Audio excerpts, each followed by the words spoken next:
Amy Hewitt serves as the panel moderator.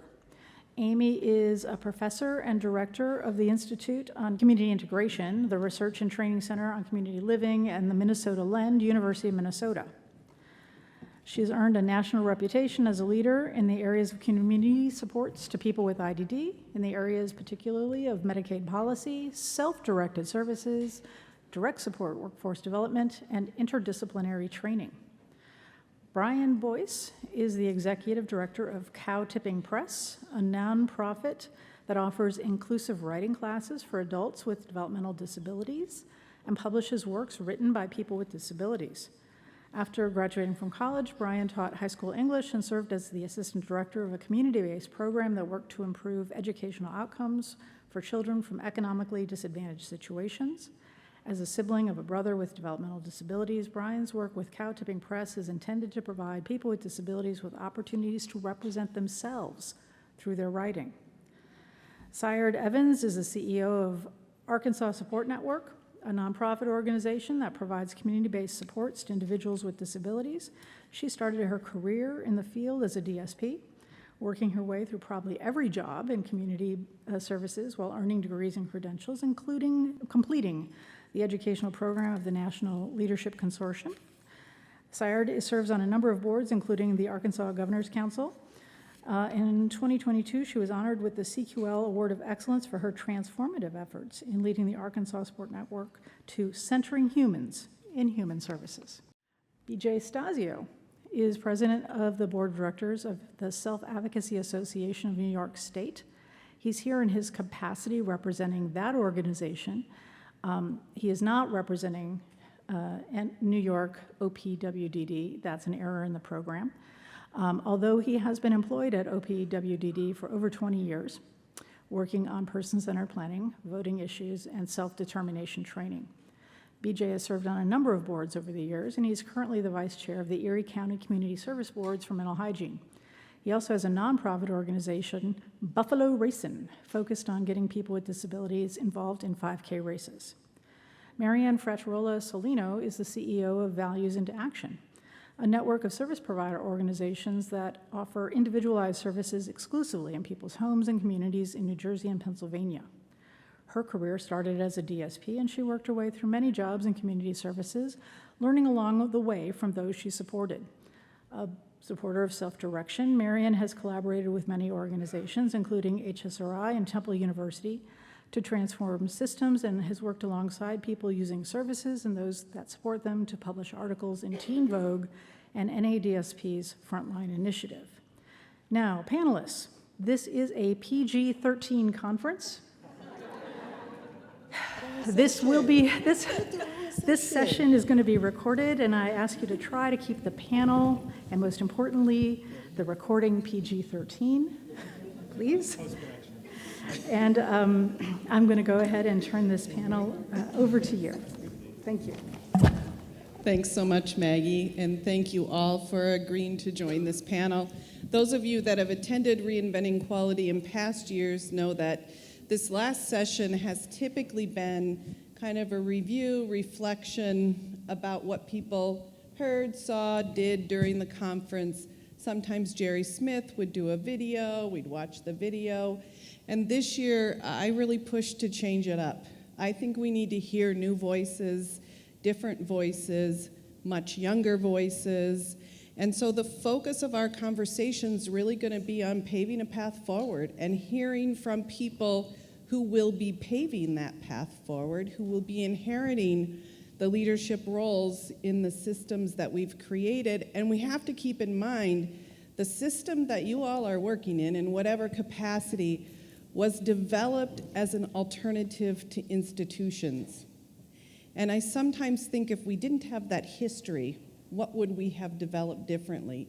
And so I'm hopeful that today our conversation at the closing of Reinventing Quality will leave you with some ideas to move forward, change things up a lot, because I think they need to be changed up. So let's just dive into some of the questions that we've talked about. And for me, as I was listening over the past couple of days, I got this very strong urge or feeling that we've been talking about the same things for like 35 plus years about how to improve quality. And I'm just curious, from your perspectives, why do we keep talking about the same things? And what new ideas did you hear that you truly, honestly, really, really, really, really think might make a difference at the individual, at the family, and at community levels for people with intellectual and developmental disabilities? Are you going to call names? Or You picked up the mic, Okay, Syard, okay. so go for it. The session that I engaged with this weekend, these collection of days, that I think offers us the most hope has absolutely nothing to do with disability services systems or policies or anything like that. It's the plenary focused on narrative and storytelling. I believe that the reason why we continue to perpetuate these same conversations and we continue to miss the mark over and over and over again is that we think about solutions from the aspect of the system and not the person. And I think our system was built with a devaluation of human beings with disabilities. Even those of us that have really close, intimate relationships and care lots about folks, we tend to think about them based on their limitations and their service needs, and we tend to advocate in that direction.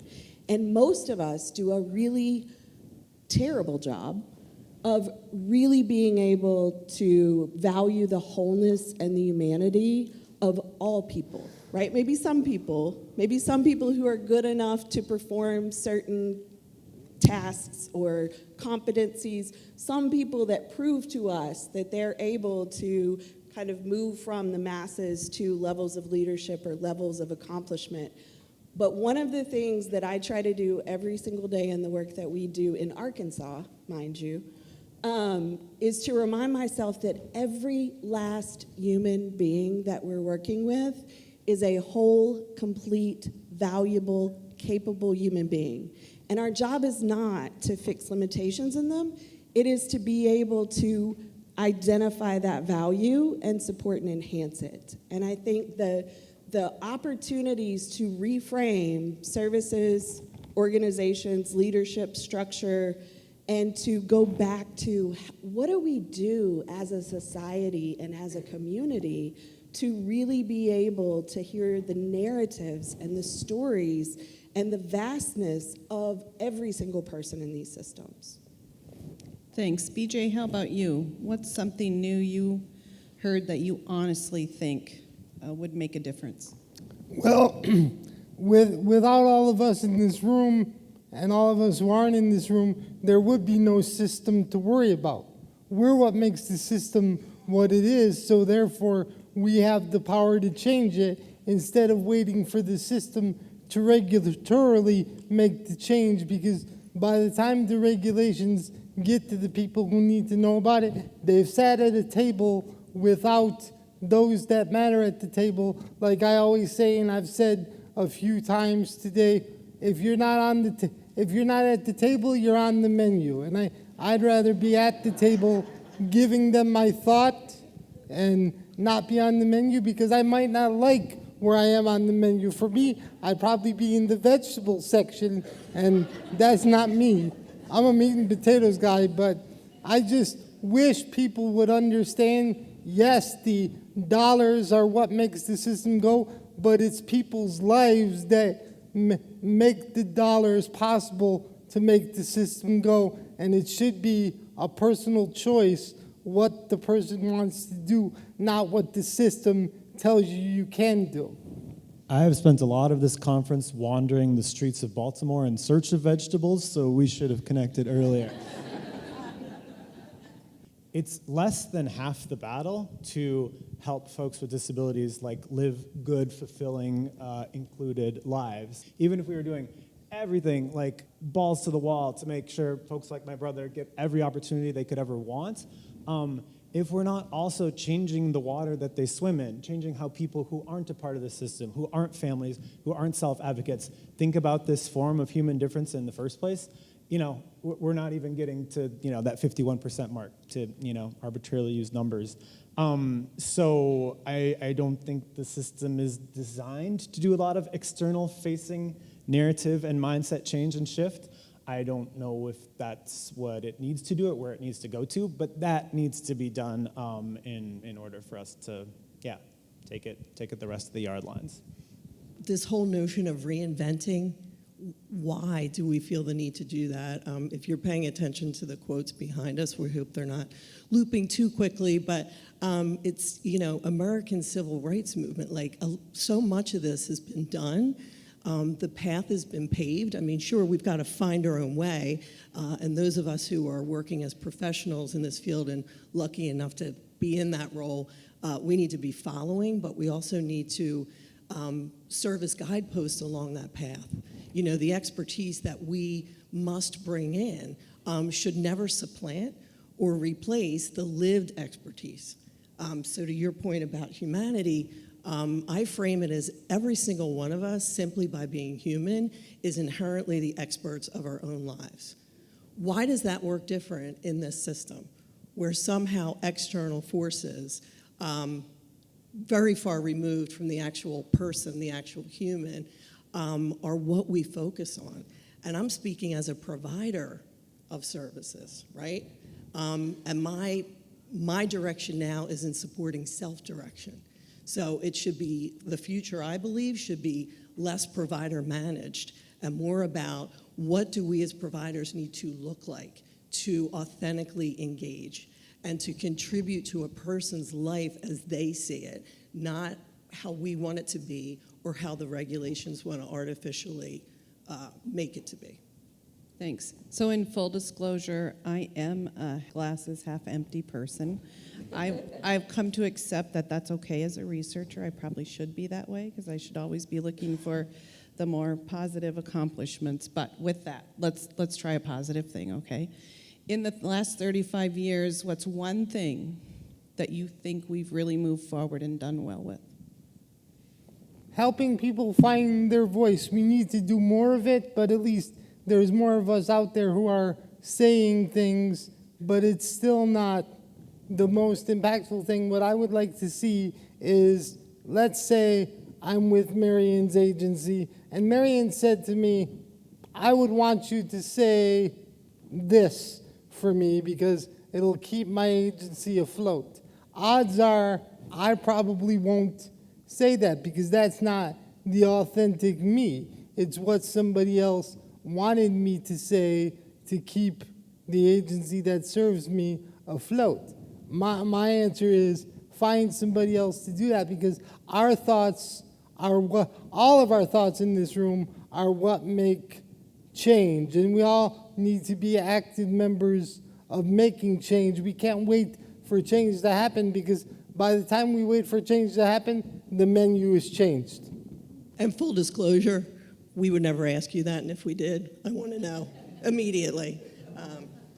I think that's we have to listen to those, again, with the lived experience.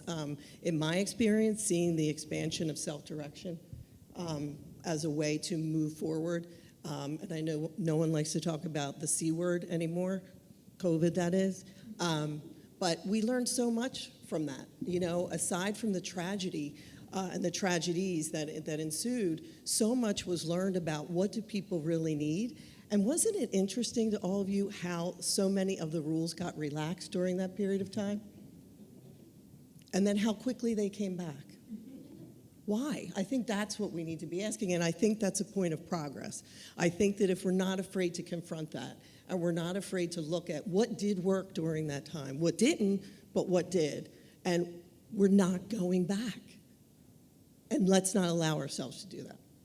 I think that the positives and the progress that I see aren't because of the system, it's their rejections of the system, and they're people that connect to the work in very personalized ways at individual levels, organizational levels, that are able to find connectedness to human beings and human rights in general.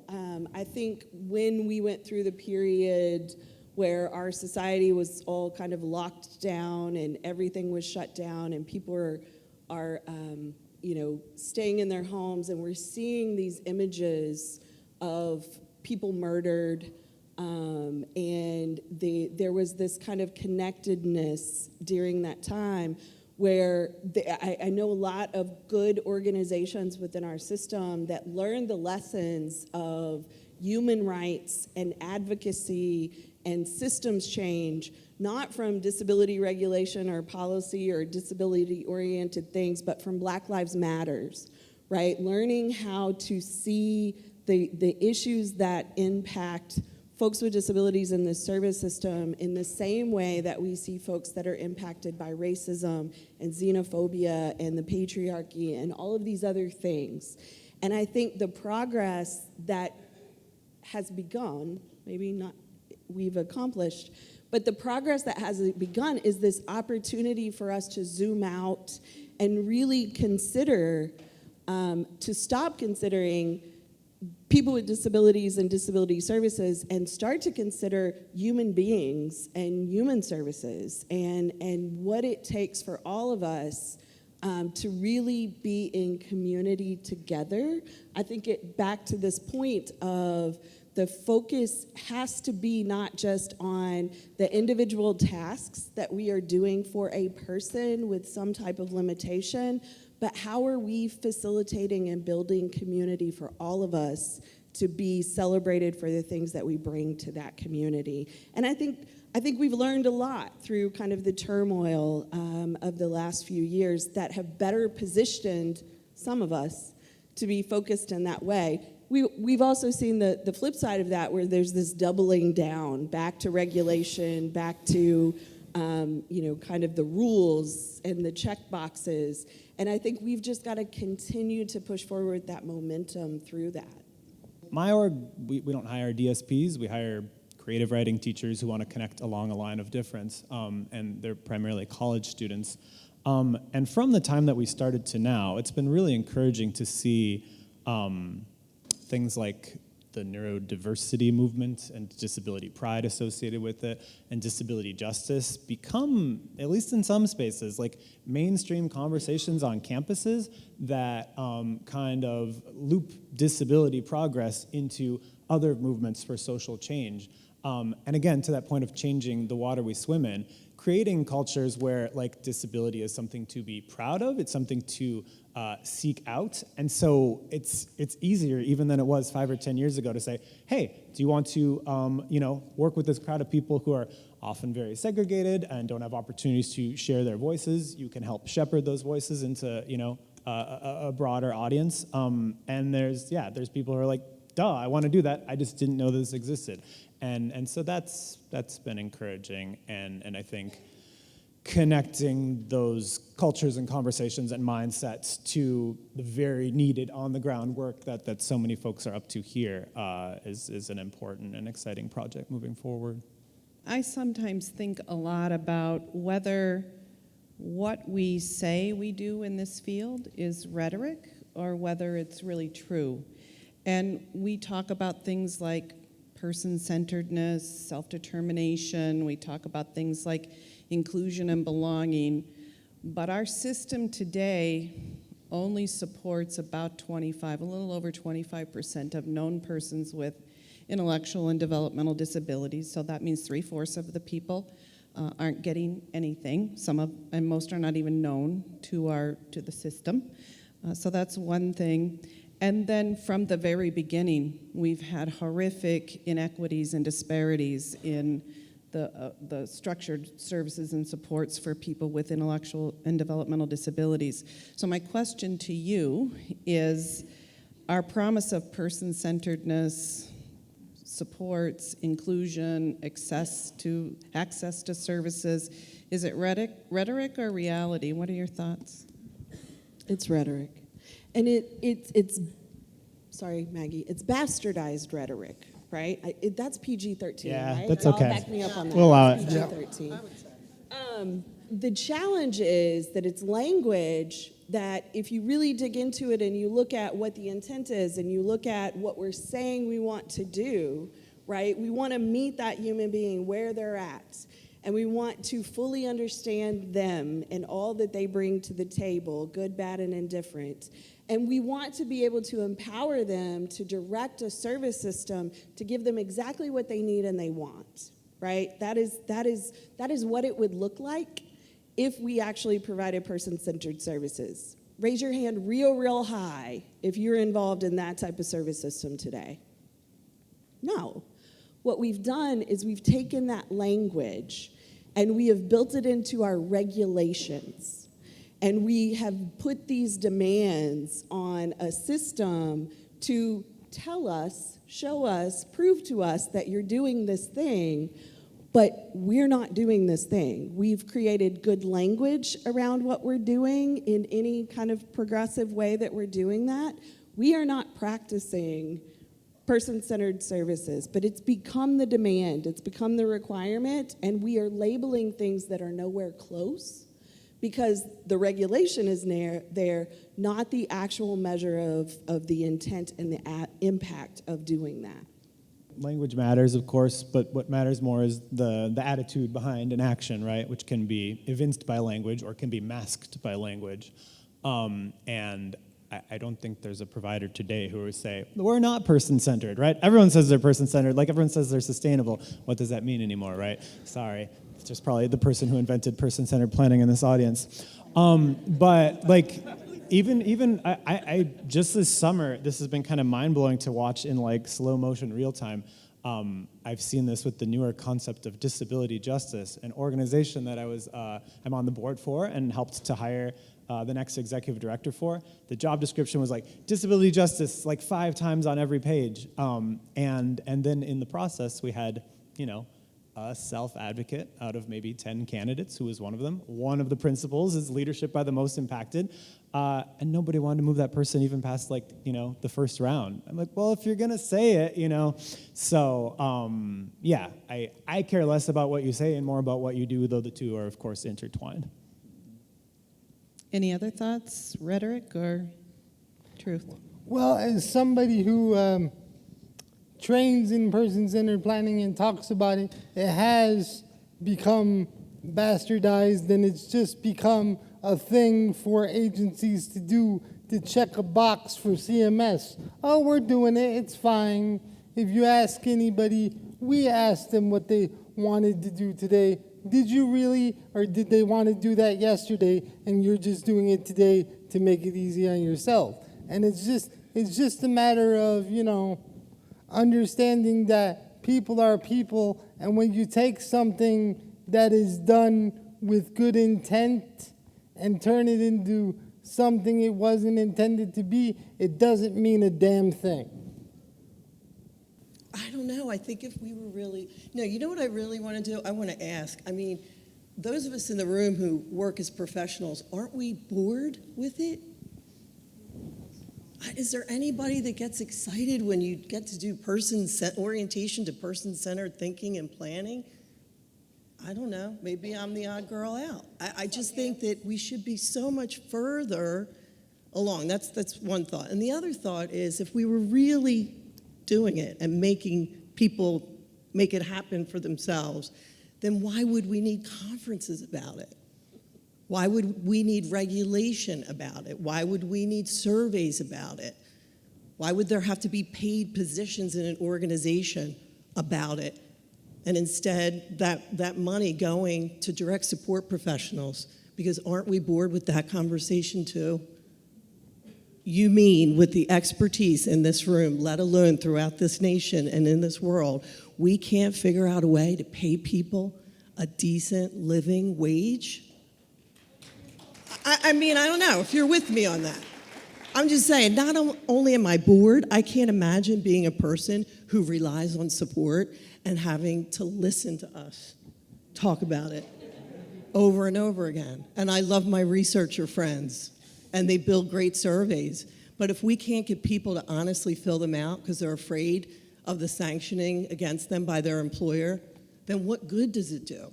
So in many ways, I also say, is it really a workforce crisis or is it a leadership crisis? Because frankly, right, I'm a little tired of it. I'm a little tired of it. I'm a little bored. I want to start a little club. Like, let's just make it happen and stop talking about it. So I don't know if I'm off the mark with that. I didn't say the F word, so that's good. Good, good, good. That's progress. There's progress. One of the things that I've been contemplating for years, and it's really grounded in our research at the University of Minnesota, is that when given the right training and the opportunity and an expectation, the community can produce better outcomes than the disability service system. And examples I have are in building social connections, social relationships, and employment. I can share the study outcomes with you. The data basically flipped what we know the disability service providers can deliver. So with that in mind, I think often we've built this disability service system and simultaneously let the community totally off the hook.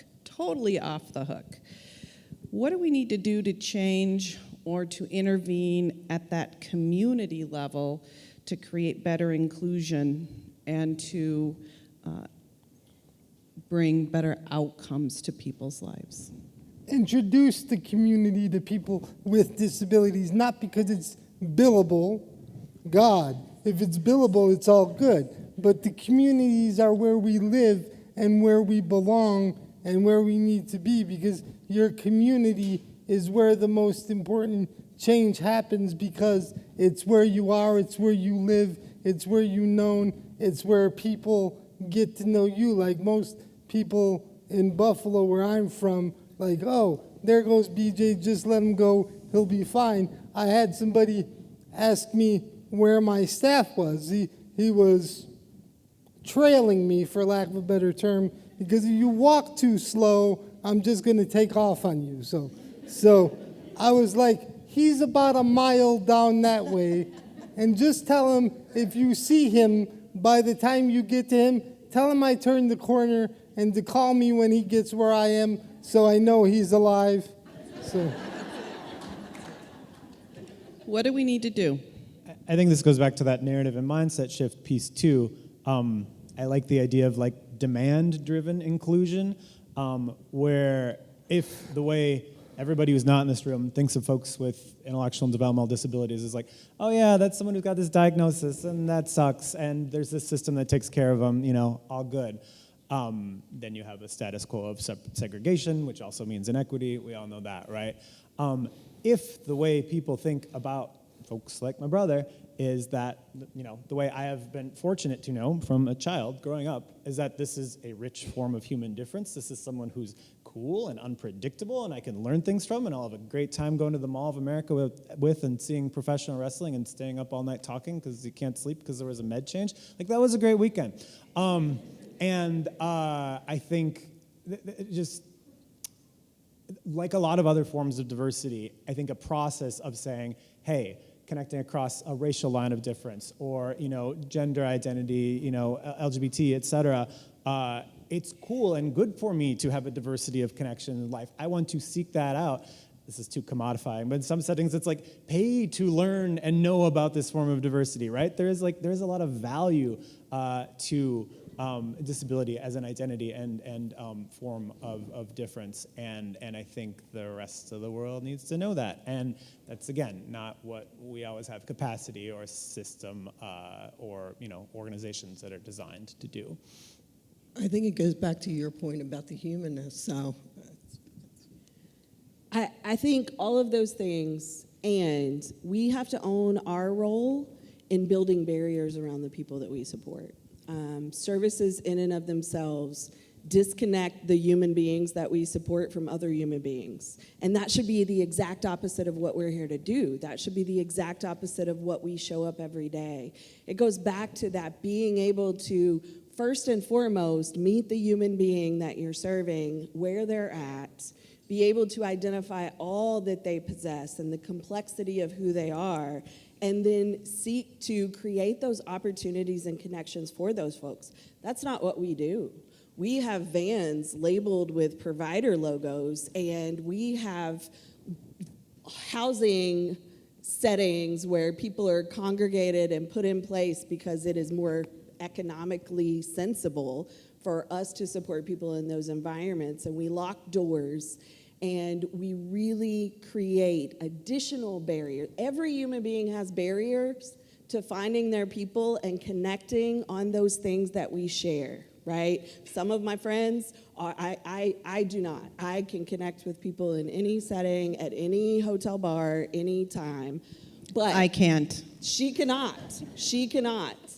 And that is an aspect of the human condition, right? So the folks that we support, there are some of the folks that we support that are the double fire signs, like myself, that we're there in the spotlight. And then there are those that are not. There are already barriers to really finding those people that are your people, that connect with you based on your interests and your passions and just that aura that you have, that when you get close enough in a room together, it overlaps, right? Those are your people, and you know almost instantaneously that those are your people, but it's hard to find them.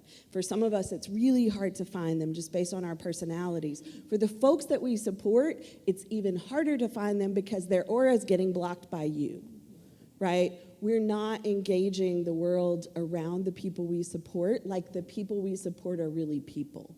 We're engaging the world around the people we support often like the people we support are work. And until we really learn how to humanize the people we support and engage from that perspective, we will continue to block those auras meshing in people's lives. And if that doesn't keep you up at night, I don't know, maybe this isn't the field for you. Marian, anything to add? Yeah, it's a little practical, but I am a provider, right? So I think one thing we can do is separate the housing from service provision, right? I mean, I think if we did that one, and I think it's simple. I worked for an organization where we manage group homes. That's a very long story. It would probably bore you. We'll do that at the next conference first session because it is a good story. It was all my in-laws, my husband in the room. And then when we started our own organization, we said two things. No buildings ever. Ever, ever, ever. And I can't tell you the amount of pressure that we have gotten over the course of the last 20 years is to just open one. Just open one. And we've steadfastly refused, right? So for people using services, it's like, I wish that was my idea, but it really comes from you. It comes from the independent living movement. It comes from so much. Angela Davis, I mean, it comes from your house is your home. It's a fundamental, it's a piece of being American, right? And yet we pull that away from people. And then we pretend that a provider managed, owned home is your home. And people know that it's not. Like, here's a little secret, right? So let's get over it. Let's get past this, which leads me to my second thought, which is stop shying away, stop rolling back from the conversations that are uncomfortable. Intentional communities, I don't know. To some people, it sounds like something different than institutions. I'm going to have to be convinced of that. But we're walking back. We're rolling back on that. And there's a clear example of, no, we know too much. We're not going back, right? We have to be able to have those conversations. They're very uncomfortable, particularly if you're talking to a person who maybe that is what they want. And nobody's saying you can't have it, but public dollars are designed to work in this way. So it's really not about hampering or dampening your choice, but if you want this money and this funding, there's some parameters around it. So I think those are two things that seem pretty practical to me. I don't know, but. Can I also add that to consider how we've left the community off the hook is only one part of the question.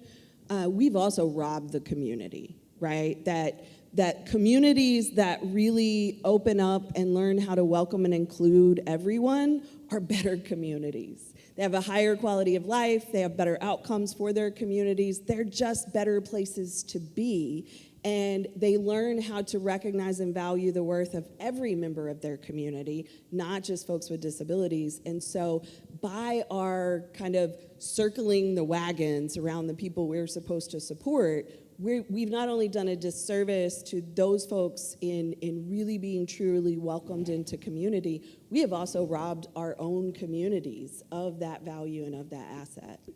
And once a community becomes inclusive of folks with IDD, like it's very glaring when it goes back. Again, the same way we think of other forms of diversity. When you're used to a school, a workplace, a recreational setting, a home, where, you know, the roughly, 1 in 50 folks we all were born alongside who have IDD is there, like, you're used to that, it's normal. When they're gone, you notice, right? And it's not a natural state of affairs that this is segregated, right? It's been generation after generation of this, you know, this system built, this process of industrialized mass housing, psychiatry being, there's a book, Inventing the Feeble Mind, you probably read it, right? That goes over all that. But yeah, I think it's, once it becomes normal to someone, just the same way that, like, when they say, if you give a benefit to someone, might be controversial at first, but it's really hard to take it away from someone. If you share the gifts and the, you know, wonderful value of folks with disabilities with a community, and then try to take it away, they don't want them taken away, right? But they've never had the opportunity for that kind of integration to happen in the first place in our lifetimes. Quickly, how do you define institution? An institution is any restrictive environment that prohibits the freedom of a person's pursuit of a good life by their definition for the purposes of some form of treatment or control.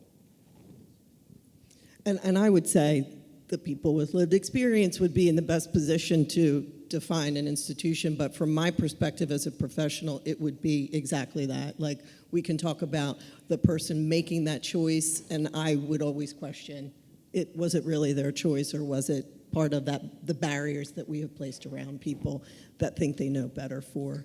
And I think that somebody's benefiting. When I hear of institutions, somebody other than the people who actually live there, many of whom are starving, right, and literally in the name of treatment, that somebody else is benefiting. It's not my line, but I think institution is a mindset more than like a place, right? I think a mindset of providing care with an economy of scale. That's how I define it. BJ? For me, an institution is a place where you put people to forget about them, not think about them, not value who they are as people with all the regulations that they have. It's not a life. It's not a life anybody should be living, and you just need to remember that there are people who, in my opinion, live in institutions. They are now called group homes. Yes, they're in the community, but the group homes act like mini institutions themselves. It's not really their home. It's where they were placed to be together, and they probably weren't given choices to say, I want to live with that person. So we've gone from the big institutions to the much smaller, comfortable ones. That's definitely a change in definition over the last 35 years. So my last question to you, pretend I'm Harry Potter. I'm waving my magical wand at you and simultaneously sort of blowing up everything we've built over the past 35 plus years. If you had the power to start all over, build anew, what would long-term services and supports look like today?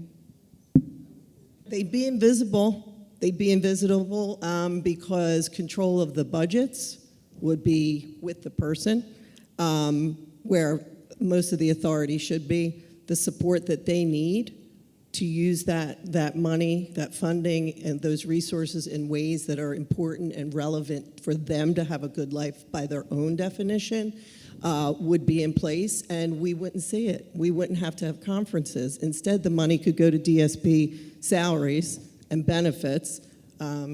So, yeah, that's thought. There'll be more to come if you're interested. Other thoughts from the panelists? Yeah, I think succinctly, money follows the person. Person makes decisions with a supported decision-making team. There's some checks and balances to, you know, make sure things are spent reasonably well. But I would also add, like, you don't have to blow up the system to invest in things that are outside the system that are going on right now, and I think that would be a call to everyone in this room. There's that 75% of people who aren't served by the system, right? And you know, whether it's informal supports or orgs, like ours that are sort of system adjacent and are getting folks with IDD jobs that are not the 3 Fs without any DHS funding, or are turning young people into advocates who want to go and become DSPs or study this field or otherwise be allies in other sectors through arts grants. Those are places that the system can learn from and invest in on very small scales that can be very impactful. So, yes, and. For me, it's many things, and I'll keep it short. It's having that seat at the table that I talked about earlier. It's not being thought about after. It's immediately being thought about, oh, I value your opinion, instead of being a token to meet a requirement of being seen by people. Oh, look, we have a person on our board doing this, doing that, but is it meaningful, and do they have a meaningful voice? And I would like to see, for me in New York State, a commissioner with a disability for once. I would like to see that, because then things will change. Many, many things. Probably a whole session in and of itself about what I would change. But one of the big, profound changes I would make with that magic wand of yours is that I would take, I would remove Medicaid as a funding source for services. I would not have long-term support services that are focused on providing supports for people to achieve their best life and pursue their goals and be integrated into their communities. I would not tie that to a medical health insurance that requires medical necessity and justification, that we would create some administrative office that made sense, or maybe just blow up the whole regulation component of it.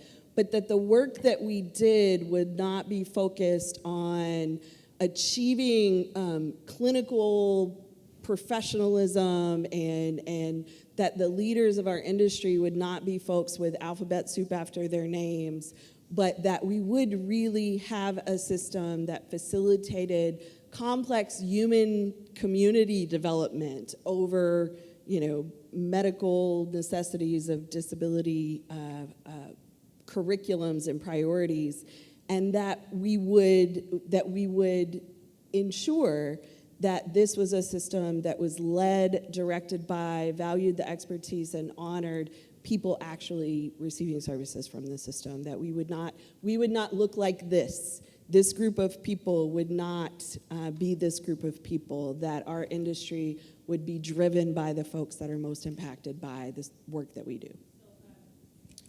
Right, and to that point, whoever said that, thank you, because I said, Amy, can I say one more thing? And that is that I believe I am only here because of people like Judy Heumann, BJ, Roland Johnson, who's on the screen, but also people like Val Bradley and Amy Hewitt, Steve Eidelman, people who have laid the foundation, the people that I have looked to, and I think many of us have looked to for guidance. And so part of it is not wanting to disappoint all of you, and to carry it forward, to pay it forward to the next generation. And I think we owe it to the world, really, that we do this better and we learn. What did Maya Angelou say? We didn't put that quote in. We could have. Once we know better, right? We got to do better, and we know better. So let's do better. So everybody in this audience is going to leave here today. There'll be another Reinventing Quality in 2 years, I think, probably. But what is the one most powerful thing that you think everybody in this audience should do when they leave? You should recognize and identify the people in your systems at whatever level that is, that you think that you know, and commit to the process of actually understanding them as a full, whole human being. We are conditioned by our profession to develop a summary of the needs of people, and we're prevented from seeing them as human beings. And I think you have an opportunity tomorrow, or whatever day you go back to work, to seek out a better, greater understanding of the full humanity of just one person that you support that will then impact the way you begin to see everyone else that you support? I would say, in the spirit of reinventing quality, go back and try and get fired. Do your best to get fired. You probably won't. You won't, but try to. Bryan? One, share the joy, value, beauty of our peers with disabilities with people outside this room and outside the system. Two, learn who's already doing that and who's doing cool work that is outside the system. Invest in and learn from them. Incumbent on you, they're not going to trust you. Three, if you want to partner with cow tipping, we do Zoom classes.